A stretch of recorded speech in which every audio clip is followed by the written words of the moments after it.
Have you ever wondered what it's like to hear the Divine's voice?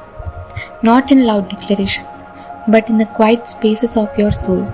Because Lord Krishna doesn't speak loudly. He doesn't compete with the noise of the world. He whispers gently, constantly, lovingly. But to hear that whisper, we must first learn to see Him not as a distant or a separate, but as everything.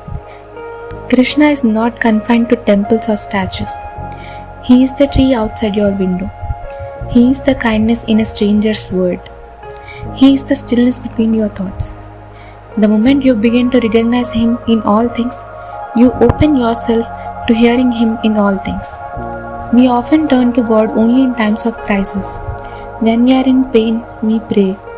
When we are lost, we seek. But Krishna teaches us He is not only God of our problems. He is the God of our every moment.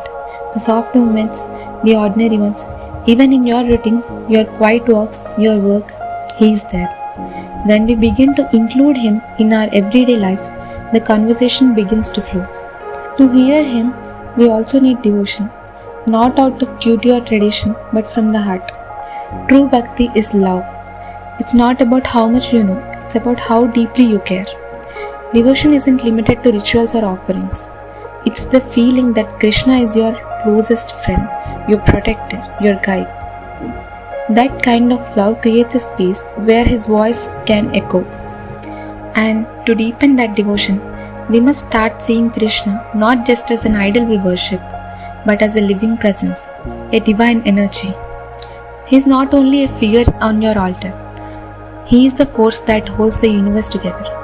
When you see Him as a power, as presence, you begin to feel Him everywhere.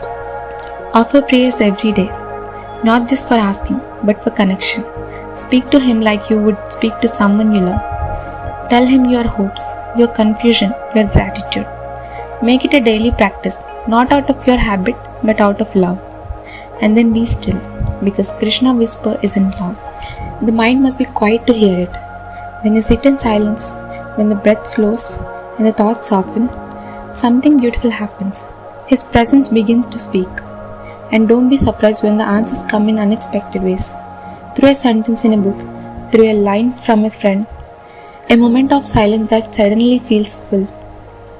Krishna doesn't always answer in the ways we expect, but He always answers those who are truly listening. And finally, be grateful. Gratitude is a doorway to God. When you thank Him for even the smallest things, your heart becomes open, soft and aware. And in that awareness, His whispers become a part of your daily life. So if you want to hear the whisper of God, don't look up to the skies. Look within. Look around. Listen with your soul. Krishna is always speaking. The question is, are you ready to listen? Hare Krishna.